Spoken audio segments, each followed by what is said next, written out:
Okay, sorry about any wind noise you may be getting on this, but it's the best I can do. So here today we got a 62 International Harvester C102 pickup. It's been sitting here since about November when I discovered I had a small problem in the front suspension that I need to address before I'm comfortable driving her again. But pretty solid truck most of the way around. Just got some cosmetic stuff to do. The issue we are going to be taking care of today is down here. Right here you can see the lower control arm is trying to detach itself from the frame, and we need to get up in there, get a good look at it, clean it up, see if there's any good way we can get this welded up. And there we are on the back side of it. Sorry, I'm trying to do all this with my phone, and here we've got that. So the plan is to disassemble this whole front assembly here, get the wheel off and take all that apart, and then we will go from there, start cleaning it up.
You realized was broken one day and you're like, okay, I can't fucking drive that anymore. Yeah, and here's the thing that was broken.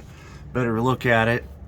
And this is owie. So yeah, this is gonna be fun, guys.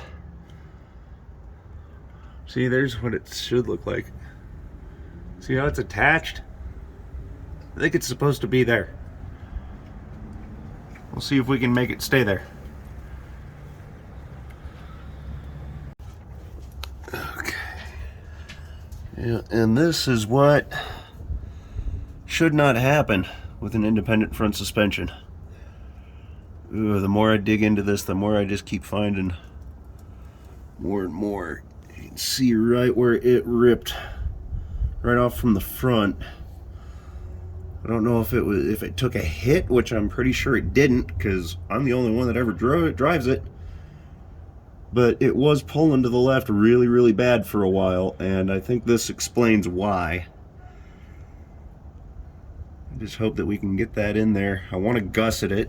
Probably run some metal from here to here on it, on the front and the back there.